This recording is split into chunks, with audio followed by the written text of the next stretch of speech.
Muito bem, boa noite a todos. Nós vamos dar início a mais uma das nossas reuniões científicas de terça-feira. E hoje o foco da reunião será visitas em UTI. E para isso nós preparamos, então, duas apresentações dos residentes. A Luísa vai apresentar um trabalho publicado num dos sites do New England, o Catalyst, que, de um modo geral, faz treinamento, e que eu acabei escolhendo esse artigo apenas para poder fazer uma introdução. Acho que essa vai ser uma coisa nova, embora ela já tenha sido publicada há praticamente um ano atrás, mas que deve ter sido um desafio para todos aqueles que atenderam os doentes com Covid, que tiveram uma grande dificuldade para poder passar informações para os familiares na época que os hospitais, as unidades de terapia intensiva ficaram fechadas.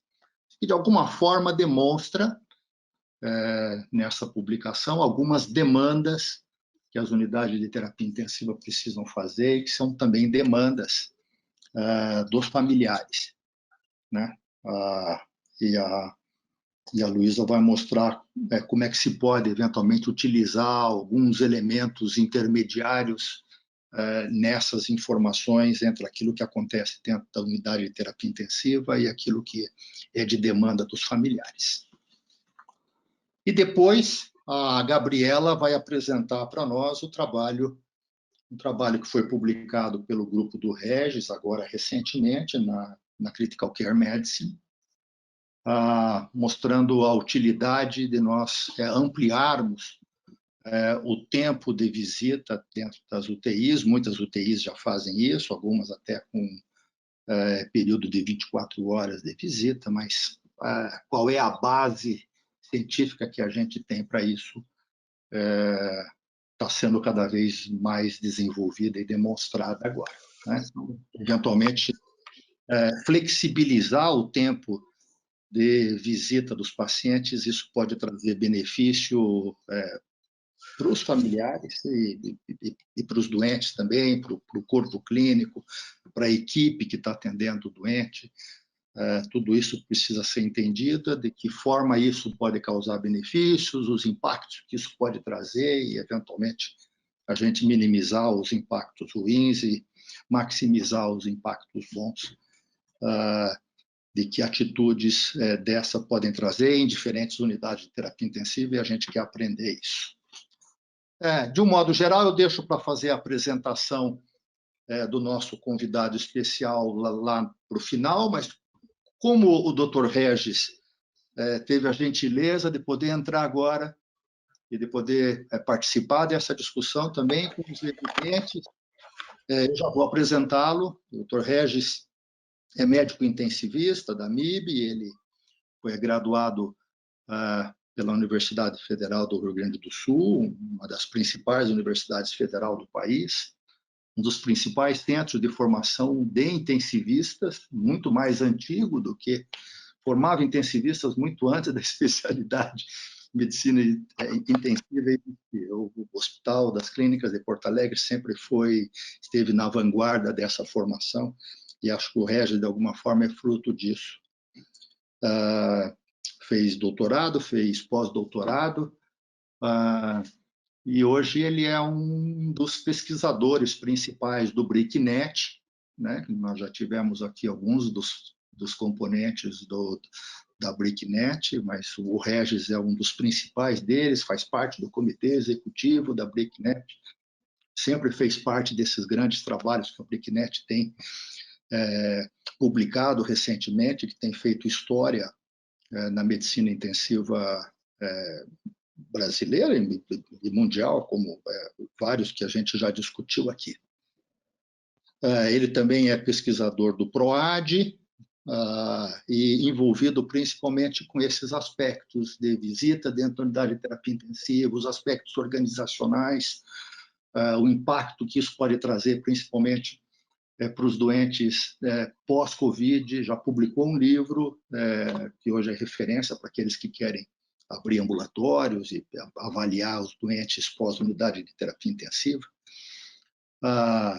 Então, Regis, é um prazer tê-lo aqui. É a primeira vez que você vem, mas espero que a gente possa ter oportunidade de poder se ver outras vezes. Então, antes da apresentação, queria ouvir um pouquinho você e agradecer mesmo a tua disponibilidade de estar presente conosco hoje. Obrigado, doutor Álvaro, pela gentil apresentação. Na verdade, a honra, todo o prazer, ele é meu, né? Então, no momento que surgiu, né, a oportunidade, né, o convite para participar de uma sessão, né, tão importante, tão qualificada, né, e da gente poder ter um momento para discutir um aspecto organizacional de cuidados intensivos que tem um grande potencial aqui de trazer valor para aquilo que os intensivistas, eu digo intensivistas não só médicos, mas intensivistas como todos os profissionais de saúde, todos aqueles envolvidos em direto ou indiretamente em UTI.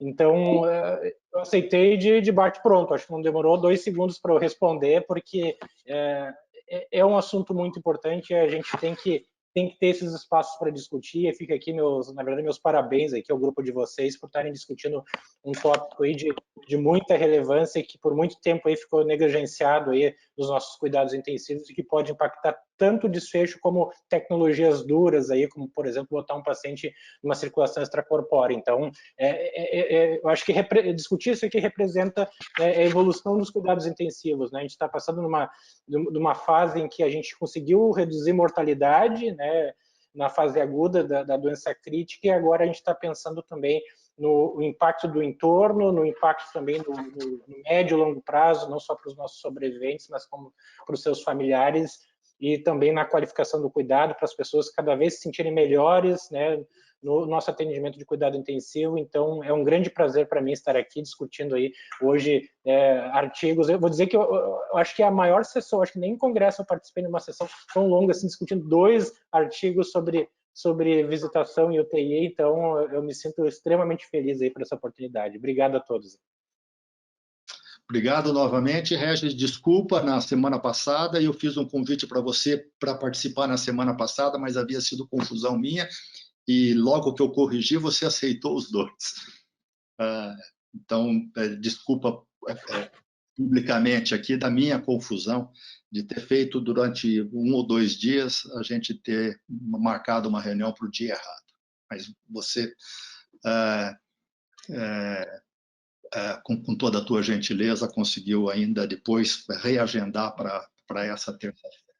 Muito bem. Nós vamos, então, fazer as 2 apresentações. Entre uma apresentação e outra, Regis, eu vou fazer algumas perguntas para os residentes, para poder sentir a participação deles, né? Depois vou pedir um pouquinho do comentário teu desse primeiro artigo. Depois nós apresentamos o segundo, e daí roda a reunião em cima, basicamente, do segundo e depois dele, tá bom?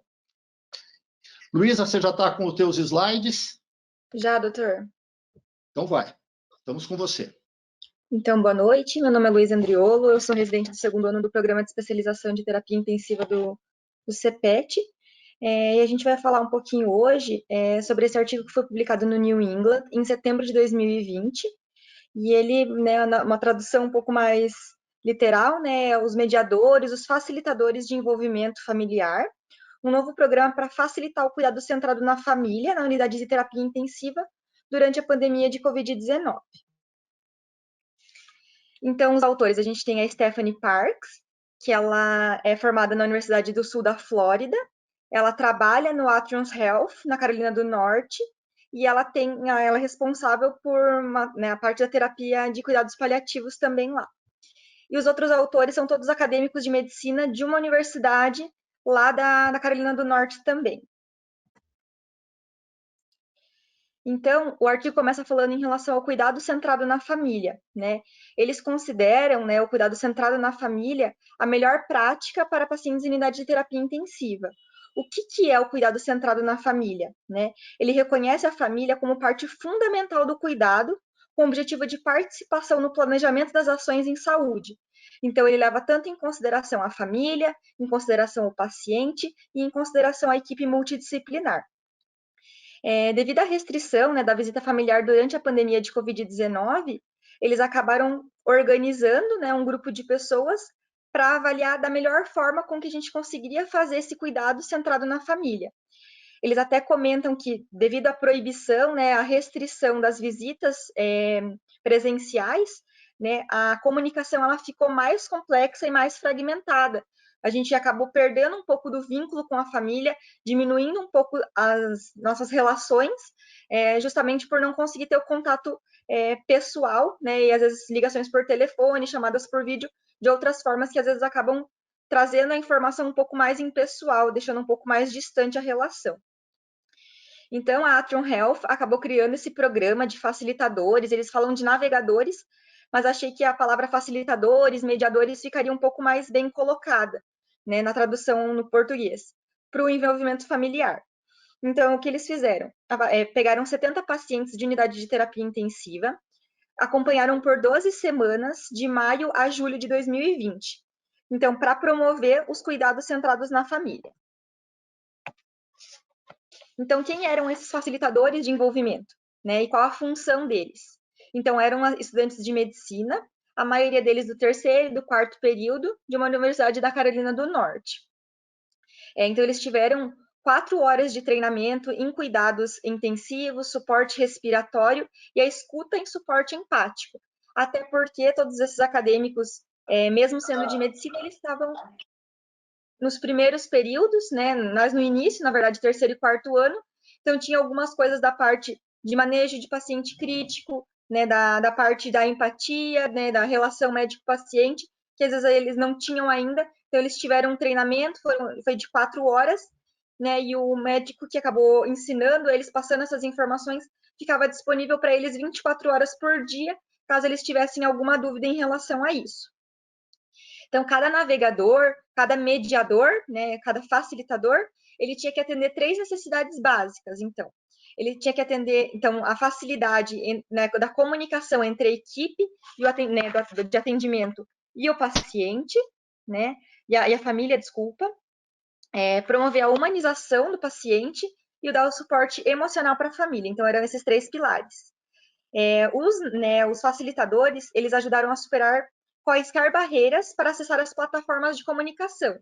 Então, dependendo do que era decidido, então a comunicação ia ser por telefone, de que forma ia ser, né, como que eles iam organizar isso, qual era melhor o horário para entrar em contato com a família, tiravam dúvidas em relação à plataforma de comunicação, então às vezes a família estava com dificuldade, né, no atendimento, não conseguia né, se ajustar, então eles acabavam ajudando nessa parte também, e eles ajudavam a família a fazerem listagem de perguntas para o que questionar a equipe médica, né, quais perguntas seriam mais importantes para conseguir direcionar um pouco melhor e entender a situação clínica do paciente, né, obter informações tanto pessoais quanto informações, né, da parte humanizada, né, sobre os seus entes queridos. Então, os navegadores avaliaram a necessidade e forneceram apoio emocional às famílias, permitindo, então, às famílias processar seus medos, ansiedades e estresse relacionados à doença, né, do familiar. Então, esses estudantes de medicina que participaram, eles foram dispensados, eram aqueles acadêmicos que foram dispensados do atendimento direto ao paciente no início da pandemia, né? Então, eles foram recrutados como voluntários via e-mail e no boca a boca quem gostaria de auxiliar nesse processo.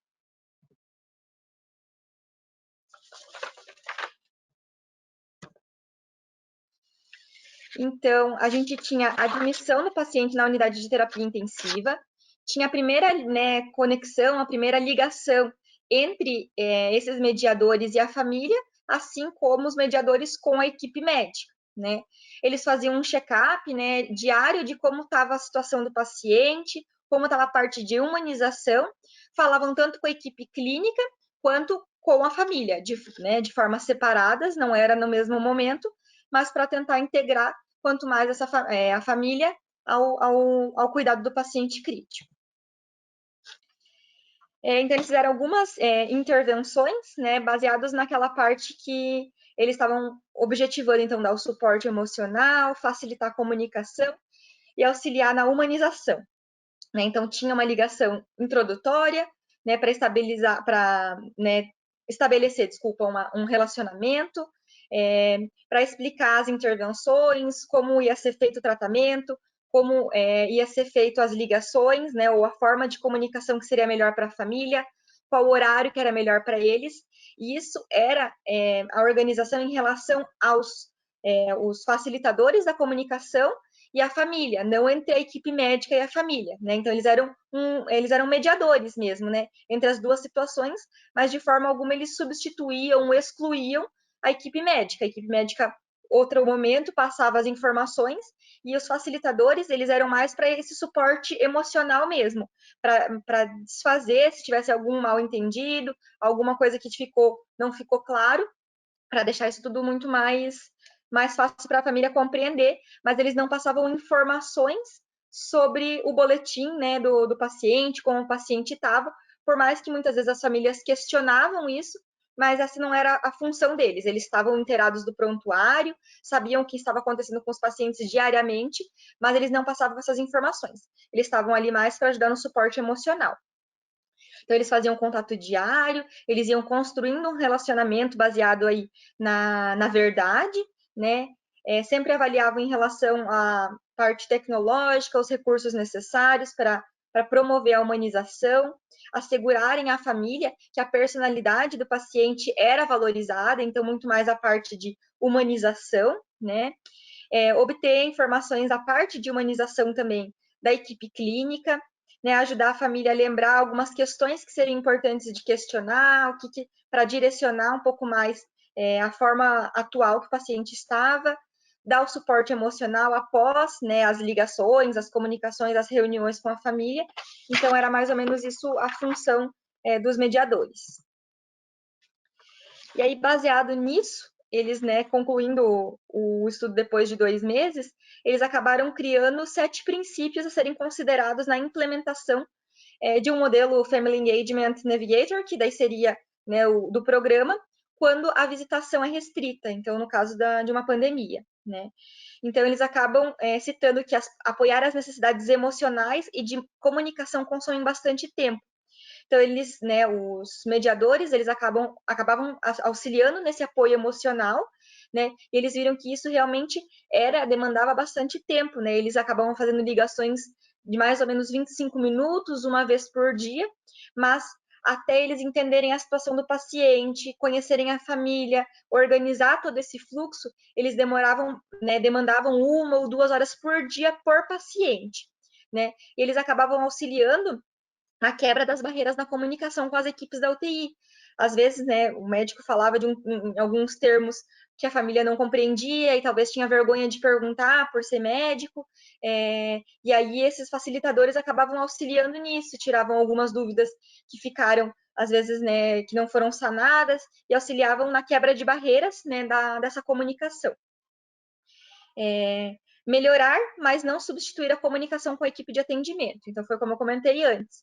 Eles estavam ali para aumentar a comunicação, né, aumentar o vínculo com a família, mas eles não estavam autorizados a passar informações sobre o boletim médico, né? As famílias realmente solicitavam as atualizações clínicas diárias, mas eles não forneciam essas informações. Eles, desde o início, deixavam muito claros que a função, né, do navegador, do mediador, do facilitador, era diferente da equipe de atendimento.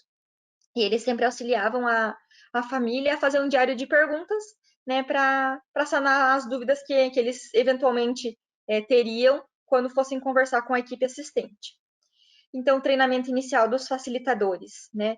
Então, os ensinamentos sobre intervenção de suporte respiratório, treinamento sobre suporte emocional, eles tiveram, foi durante um dia só, por 4 horas, e o líder do corpo docente, que foi quem deu, né, o treinamento para eles, estava sempre presente 24 horas por dia, caso eles tivessem alguma dúvida em relação a como né, conversar com as famílias, às vezes a melhor abordagem para chegar nesses familiares. Então, eles perceberam que as necessidades familiares eram muito variáveis. Eles, no início, criaram alguns scripts de orientação para as famílias, e eles viram que isso raramente seguia caminhos constantes, né? Cada família vinha com uma demanda diferente, e acabaram alterando isso ao longo do processo, né? E eles, né, comentaram aí que o fluxo de trabalho era flexível. Eles deram mais autonomia para adequar o suporte fornecido às necessidades individuais de cada família, né? As famílias que a gente, às vezes, no próprio contato médico, a gente fala, é uma família mais difícil, parece que não tem tanto interesse, não estão tão envolvidos, eles acabaram percebendo que essas famílias que precisavam de maior apoio.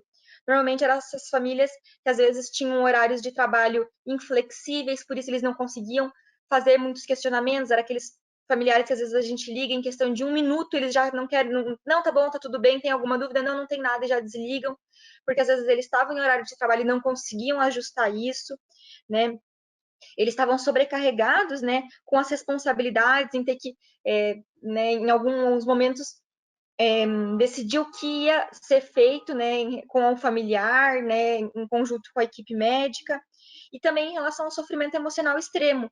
Então, os facilitadores auxiliaram bastante nessa parte, que às vezes a gente lá do outro lado, né, acaba não vendo isso, a gente só parece que a família não tem tanto interesse, mas viram que essas famílias que aparentemente não tinham tanto interesse, elas que sim precisavam de um apoio extra por causa das demandas que elas tinham e não conseguiam muitas vezes expressar, né? A parte de humanizar, então eles comentam de completar o me conheça, que a gente acabou vendo em muitos lugares, né, como prontuário afetivo. Então colocava o nome do paciente, né? Não era algo rígido, né? Então cada lugar fazia de uma forma diferente.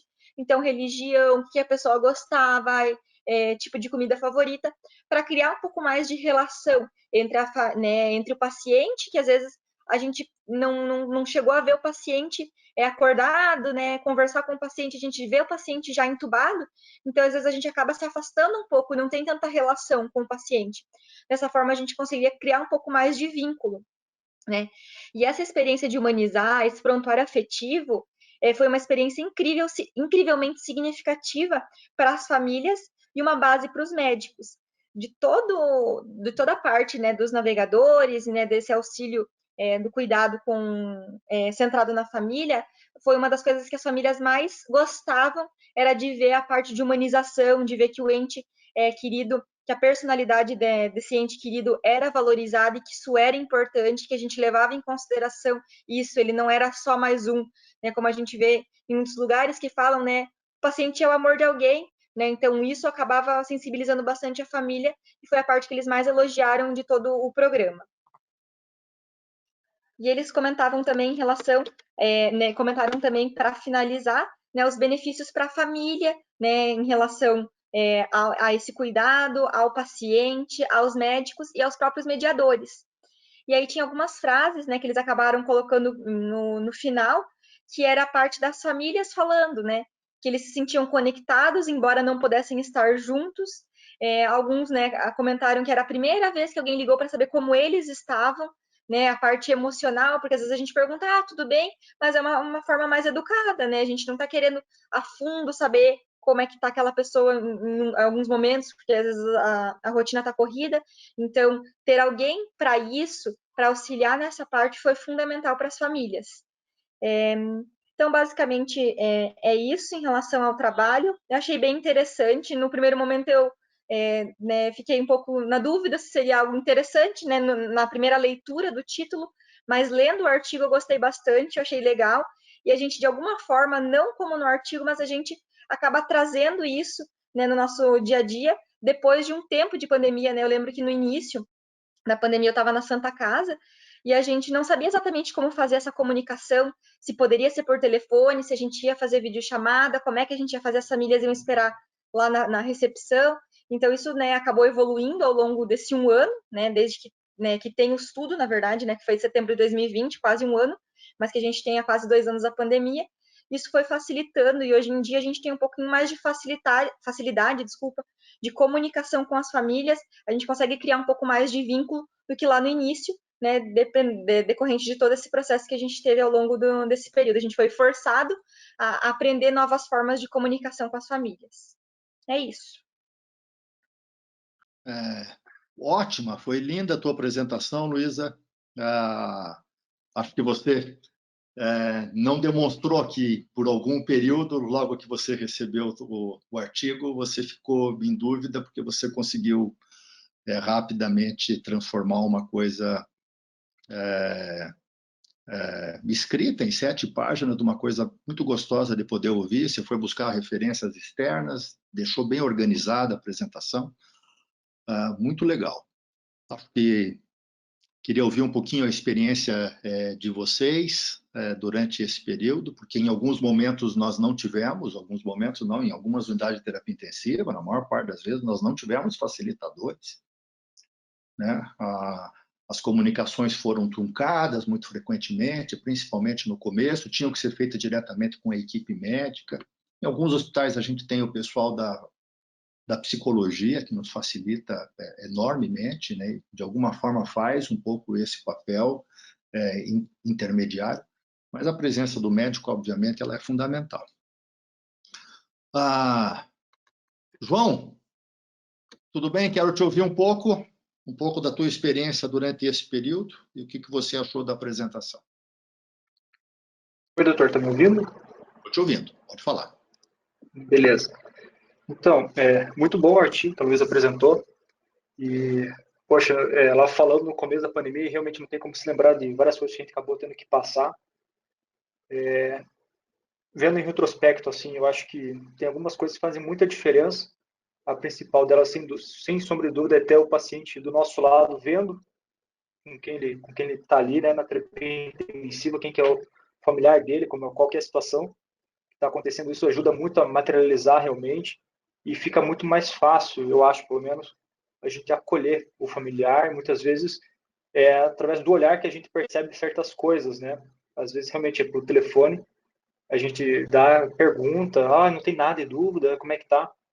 Mas é só imaginar, né? Imagine quem nunca entrou numa terapia intensiva e a gente explicar, poxa, teu familiar tá em ventilação mecânica, tá com um tubo na boca, tá com droga vasoativa, ele não sabe o que é isso, não tem como ele criar uma noção do que é isso, sem estar vendo propriamente, né?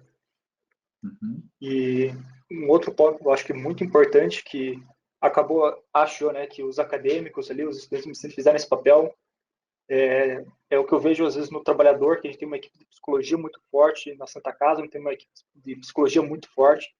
Isso ajuda muito a gente a conseguir amparar a família, trazer muitas vezes para a realidade e dar conforto, né, quando a gente não consegue promover realmente a cura de quem a gente está tratando. E então, poxa, não vê muito bem a calhar. Pena que agora a gente está começando a ter os familiares novamente nas UTIs, né? Mas ano passado seria muito legal ter discutido esse artigo, porque, nossa, é ainda o dia a dia, muitas vezes, mas importância, assim, impressionante, assim, muito legal o artigo, parabéns, Luísa. Talvez tivesse modificado bastante um pouco das nossas ações de beira de leito se a gente tivesse tido essa oportunidade antes, mas que vale principalmente para poder modular, de alguma forma, as demandas que existem por parte dos familiares na beira do leito, que nós cada vez mais podemos fazer, hoje sem a utilização do facilitador diretamente, mas acho que conhecer as necessidades das famílias, como está estruturado aqui, eu acho que é importante. E nós não vamos perder isso vai ser valioso, certamente, para novas reestruturações. Gustavo, tudo bem, Gustavo? Como é que foi a aula ontem?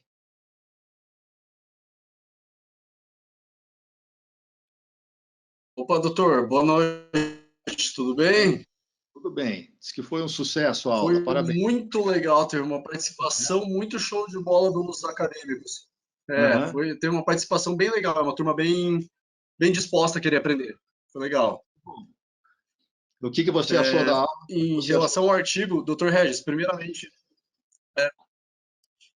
estou bem feliz de ver o doutor Regis aqui, né? Eu estou fazendo aquele trabalho do nosso ambulatório pós-alta em relação aos pacientes com PIX, e boa parte das referências brasileiras que a gente encontra é do Dr. Regis mesmo, né? Acho que quem mais escreveu no Brasil sobre PIX aqui, né? Então, legal a gente ter ele para discutir. Acho que ele vai ter que voltar para falar a apresentação da Luísa seria bom. A apresentação da Luísa foi ótima e realmente a gente viveu um cenário aí durante a pandemia de muita dificuldade de comunicação com familiares, principalmente no começo, que teve hospitais que fecharam visita, ninguém entrava de maneira alguma, teve hospitais que mantiveram a visita no lobby do hospital, assim, como foi o caso do INC, e que a gente até teve um contato com família, a gente fez uma relação médico-família ali, legal, que deu para conversar melhor, e muita dificuldade de comunicação, principalmente via telefone, né? Seria muito bom ter alguém facilitando isso para a gente, porque muitas vezes a gente conversa com a família, passa 10, 15 minutos no telefone, e no outro dia você vai ligar, a família não entendeu nada, ou até eles comparecem no hospital dizendo que o médico não falou nada, que eles não entenderam nada e estão angustiados. Então, assim, um projeto bem legal de quem fez isso aí, achei bem interessante da gente ter também. Legal, Gustavo.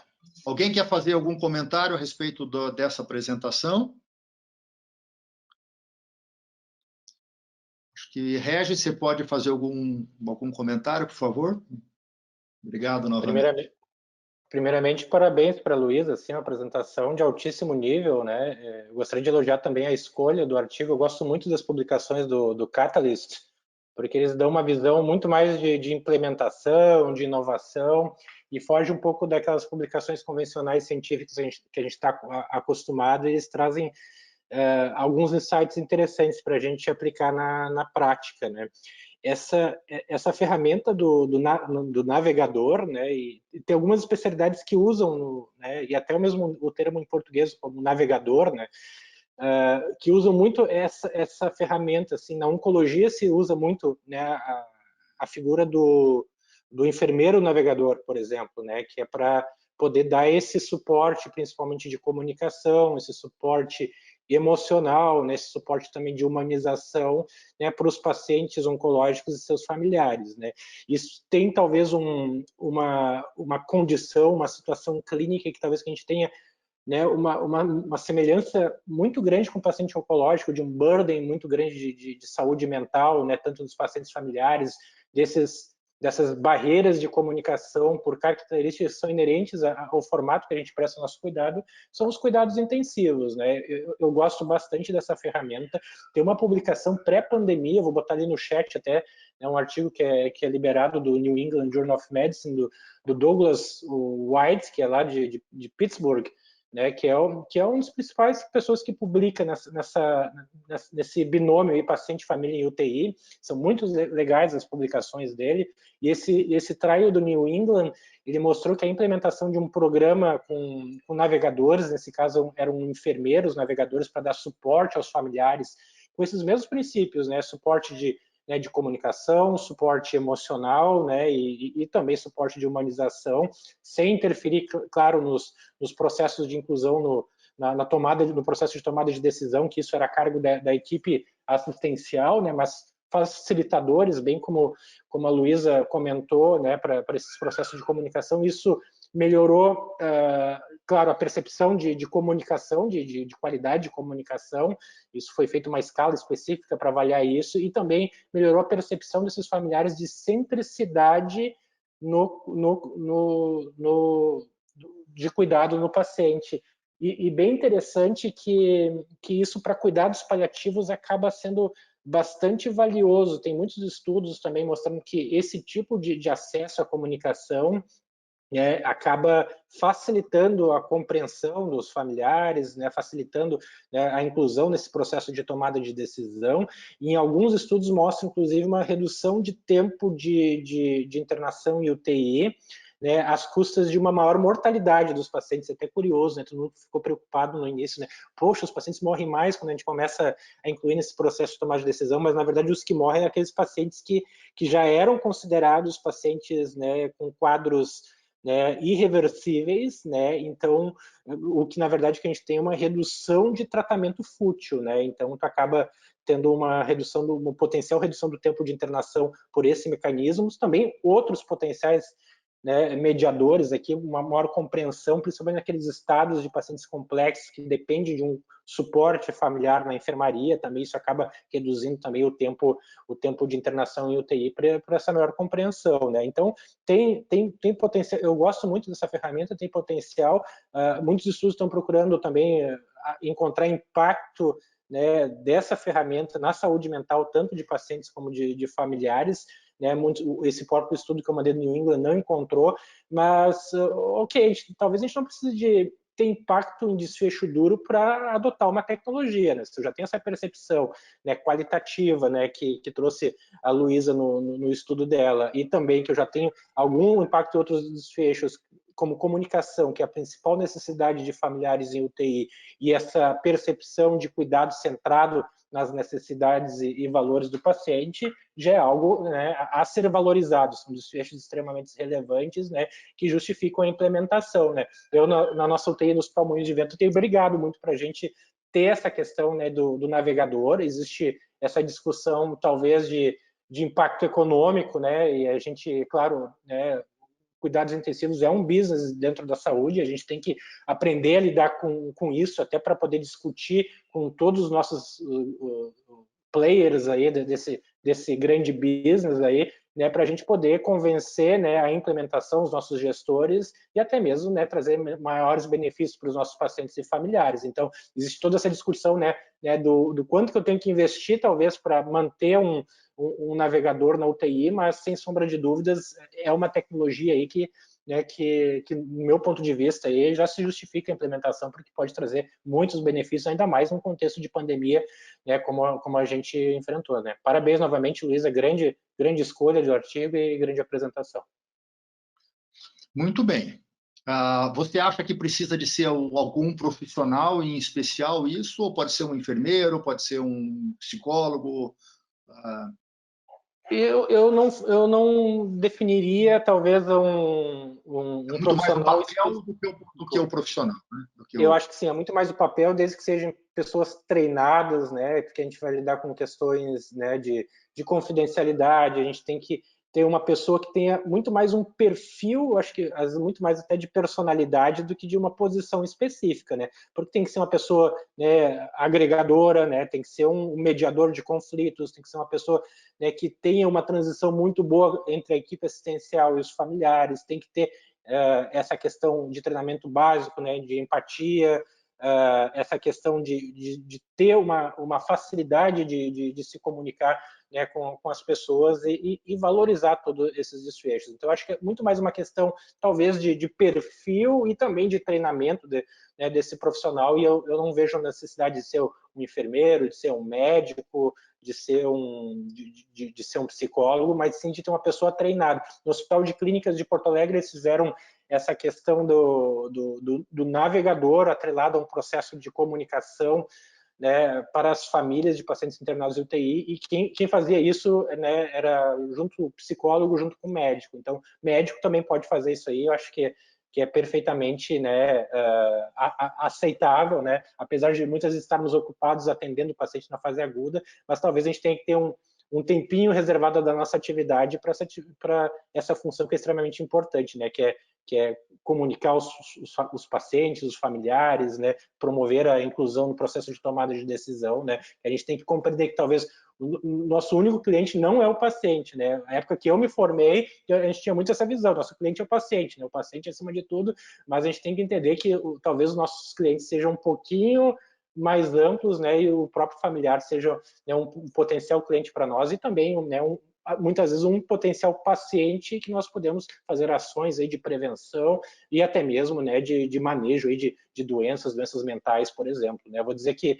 eu nunca imaginava, quando eu fazia residência, que ia ter que estudar depressão, ansiedade, manejo de conflitos, né, quando fui fazer UTI, mas isso são ferramentas que, para mim, eu acabo utilizando muito mais do que, por exemplo, fazer uma ressuscitação cardiopulmonar aí no paciente em parada. Eu faço muito mais mediação de conflito, comunicações difíceis, do que, né, fazer uma reanimação. Então, são habilidades fundamentais aí do intensivista de hoje em dia.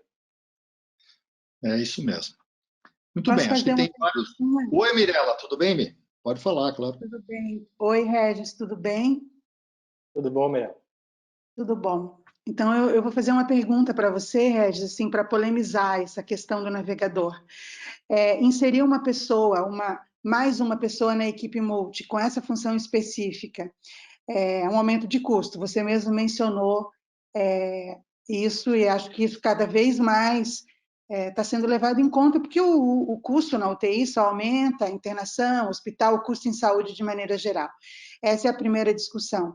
A primeira pergunta, esse papel já não é um pouco do psicólogo nas equipes que têm psicologia? E a segunda questão é, incluir mais essa função, não é meio que tirar um pouco do médico e da equipe a necessidade dele realmente fazer uma relação médico-familiar melhor, que foi uma coisa que a gente lutou tanto para ter, porque o médico era uma pessoa que não se comunicava, principalmente o médico, ele tinha, entre aspas, se esquivava da família, e isso é um ganho. Será que a gente não corre o risco de um retrocesso, de colocar um intermediário entre essa comunicação? E eu estou falando isso porque o navegador, especificamente no contexto do texto que a Luísa colocou, foi uma situação específica, até porque a demanda de trabalho era tão grande e a dificuldade com comunicação era tão grande que a gente usou artifícios para poder fazer comunicação, videochamada, enfim, o tempo que o médico ficava no telefone, muito procedimento nas equipes, nos pacientes COVID, era muito corrido, foi um tempo completamente diferente da nossa habitual atividade em terapia intensiva. Então, o navegador, se a gente tivesse discutido isso antes, teria sido uma ideia fantástica para os nossos problemas aí, né? Mas fora desse contexto específico, eu queria que você comentasse esses aspectos que eu coloquei, por favor.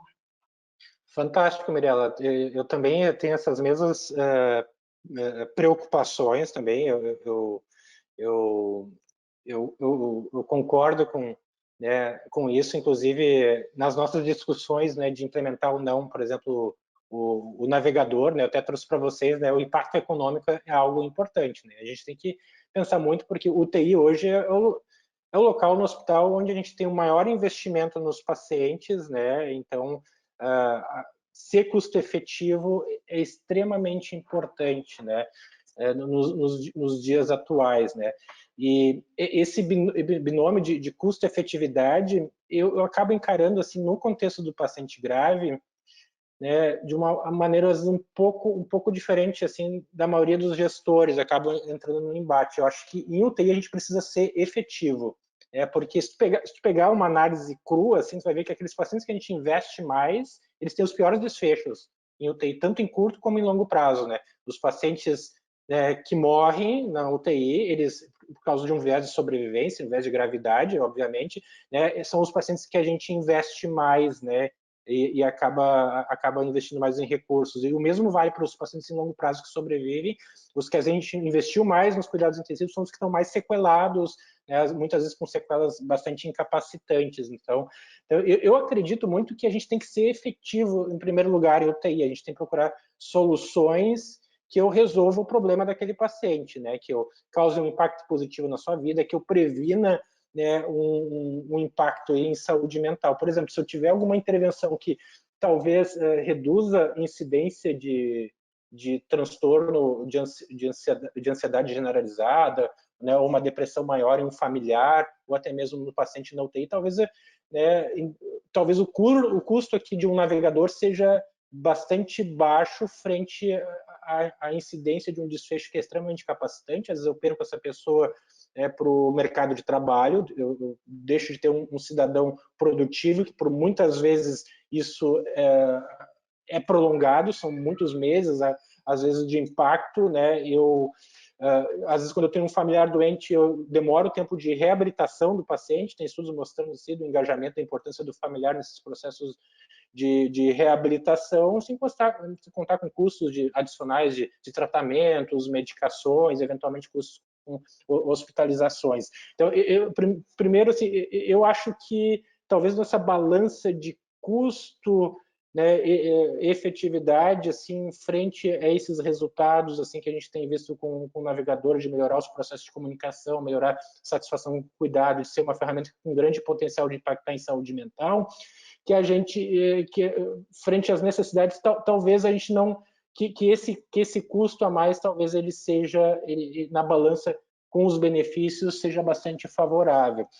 A segunda questão, eu concordo que eventualmente isso teria que ser muito bem cuidado assim, no processo de implementação.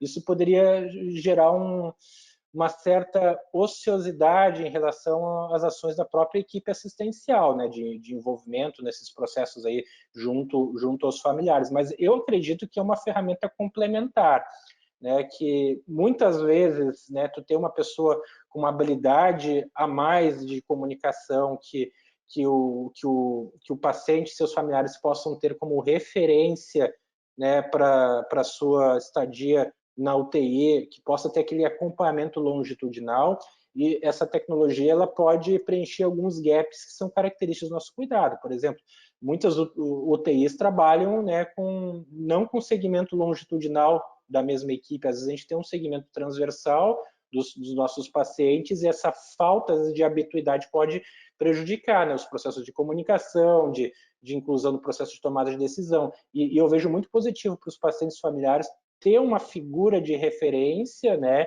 que as pessoas possam, né, ancorar ali as suas necessidades e funcionar ali como alguém que possa ali pelo menos me ajudar a conseguir, né, informação, entre outros. Eu vejo como uma tecnologia complementar, mas eu concordo totalmente, Mirela, que a gente tem que pensar em custo-efetividade, a gente tem que fazer a conta ali na ponta do lápis. Eu acredito que os benefícios justificam os custos a mais que a gente possa ter, e da mesma forma a gente tem que atuar de uma forma sinérgica, a equipe, né, junto com os navegadores, de forma nenhuma reduzir a intensidade, né, de suporte emocional, de inclusão de processo de tomada de decisão, né, de empatia da nossa equipe, pelo simples fato de eu ter um navegador. Eu não posso ter essa desvinculação do navegador e equipe multiprofissional da UTI. Por isso que talvez eu sei que talvez seja uma questão muito de perfil, de ter um mediador de conflito, de ter uma pessoa que seja muito mais construtiva, assim, né, perante esses dois grupos, né, familiares, né, e também a nossa equipe, né. Mas é uma ótima questão. Eu acho que a gente poderia discutir um dia inteiro, dar um simpósio isso aí, né, de tão fantástica que são essas questões aí. Obrigado, Mirela. Obrigada a você. Muito boa a discussão. Acho que não é de forma nenhuma uma ferramenta que vai ser colocada em prática de forma ipsis literis em todos os lugares. E acho que duas coisas são indisputáveis, né? E aqui acho que o trabalho também mostra isso. A primeira é de que as necessidades dos familiares precisam ser satisfeitas. Então, conhecê-las é uma coisa fundamental.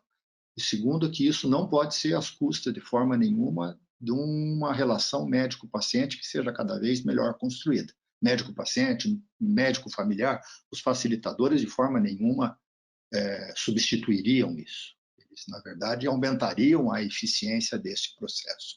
Como acontece com os psicólogos nas nossas UTIs que têm psicólogo, de um modo geral, eles são grandes facilitadores, se de forma nenhuma substituem a relação médico-paciente. Se estiverem fazendo isso, isso não pode acontecer, obviamente. Acho que temos que andar, vamos fazer a segunda apresentação e depois temos mais discussão.